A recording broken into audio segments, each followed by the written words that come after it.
Olá, professor Paulo Fabrício, professora Andréia. Fico feliz em ser avaliado por dois grandes professores que são referência no estado do Amapá na área da odontologia. Esse aqui é o banner, que é do trabalho de conclusão de curso, no qual o tema que eu irei defender é a radiologia no diagnóstico de lesões císticas odontogênicas de desenvolvimento na odontologia, com ênfase no cisto dentígeno. Antes de passar os slides, irei aproximar as figuras e também algumas palavras para melhor visualizar.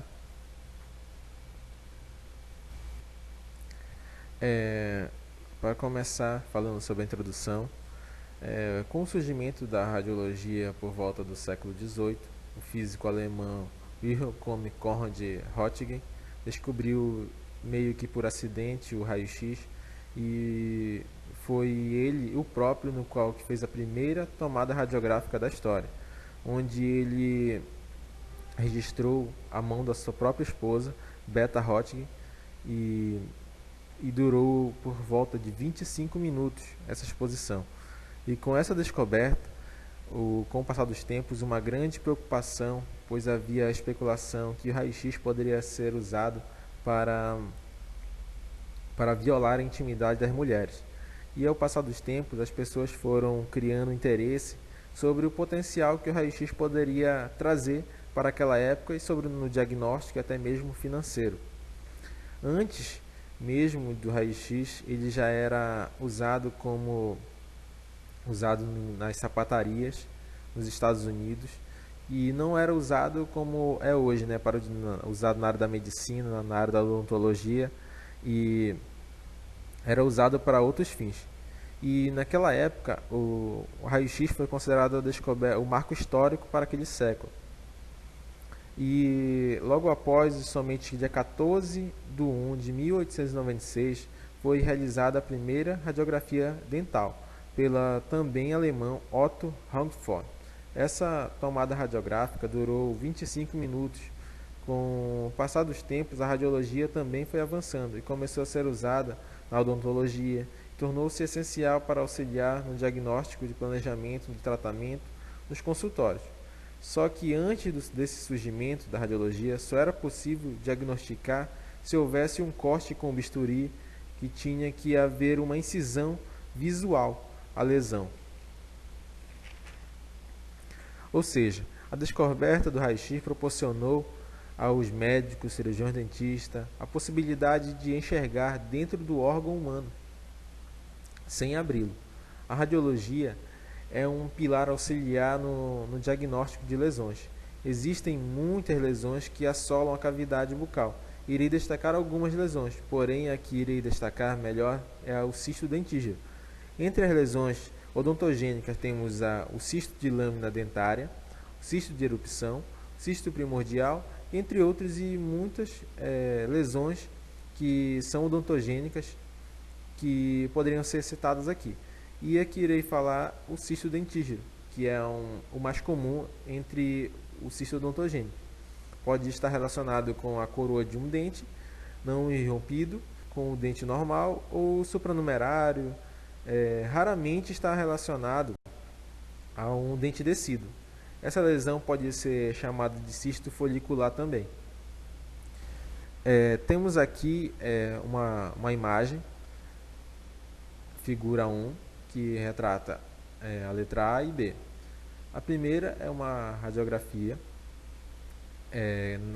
Vemos no rebordo da mandíbula uma área radiolúcida, esclerótica, e que está na distal do elemento 48, bem na coroa. Como falamos aqui, que ela tem de origem de uma coroa do dente não irrompido, é o que podemos identificar. E o tratamento que foi feito foi a enucleação da lesão e a exodontia do elemento 48.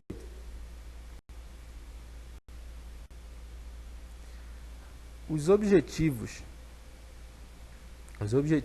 que eu tentei expor no trabalho do TCC e nesse banner, o grande objetivo era procurei relatar A importância da radiologia no momento do diagnóstico de lesões císticas na odontologia.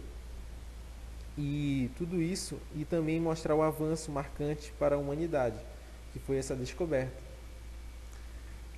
E a metodologia que usei foi a revisão bibliográfica, foi realizada através de pesquisa de livros dos seguintes autores: Neville, terceira edição, Patologia Oral do Maxilofacial, e Watanabe, segunda edição, Imaginologia, Radiologia, e Mariana Fabrini, segunda edição, Fundamentos Propedêutica Cirúrgica 2.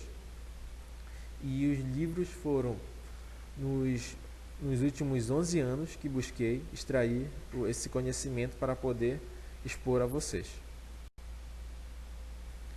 Falando sobre a lesão em si, que é o cisto do dentígeno, é bem mais comum ser encontrado em terceiros molares inferiores, em caninos superiores, pré-molares inferiores, terceiros molares superiores. Esse cisto possui características peculiares de crescimento lento e assintomático. E seu crescimento progressivo pode haver perda óssea. Podemos aqui destacar a expansão cortical do osso, o deslocamento dos dentes vizinhos adjacentes. Sobre a origem dessa lesão, não se sabe ao certo. Uma das teorias é que a alteração do epitélio reduzido no órgão do esmalte após a completa calcificação pode também estar associada à coroa de um dente incluso. Pode haver um acúmulo de fluido epitelial. O que podemos identificar aqui na imagem, na figura 2, esse seria um canino superior, e podemos ver uma lesão com formato de uma bola de golfe. E esse dente foi, como a gente estamos vendo aqui, a lesão ela recobre a coroa do dente, e provavelmente esse dente estava irrompido.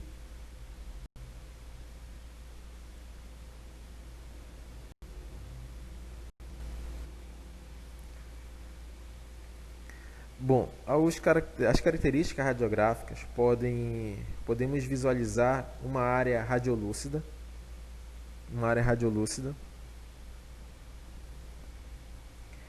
também podemos ver a área radiolúcida bem demilitada, uma área unilocular associada a um dente não irrompido.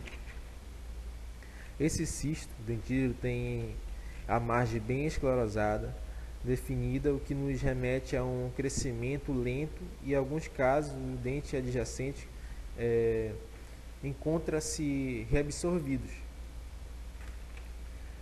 O que vemos aqui sobre o cisto dentígeno são, na maioria dos casos, assintomáticos, e são visualizados muitas vezes por exame radiográfico de rotina, com o motivo de investigar pelo qual motivo o dente não vem erupcionar na cavidade bucal. Aqui temos algumas imagens. Na figura 3, vemos um dente, um cisto, com suas características bem definidas, pois encontra uma área radiolúcida, unilocular, que deve estar ao redor de um dente incluso, provavelmente aqui. Uma relação cisto-coroa que revela modificações radiográficas. Em alguns casos encontra-se a região radiolúcida central. É a mais frequente, o cisto englobando o dente, e ela se projeta no cisto, o que fica evidente na imagem 3. Vemos aqui uma lesão que recobre a coroa do dente,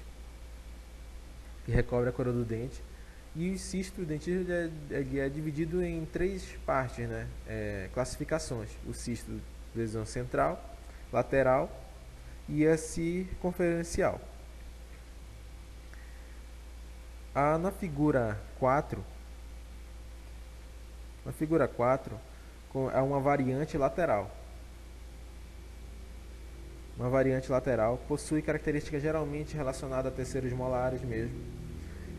O cisto se desenvolve lateralmente ao longo das estruturas radiculares e que envolve uma parte da coroa. A inclinação desse elemento dental tende a se mesializar em direção às raízes, o que é visto na imagem 4. A lesão recobrindo quase que totalmente o dente. E percebemos também uma pequena reabsorção já do ápice do dente adjacente.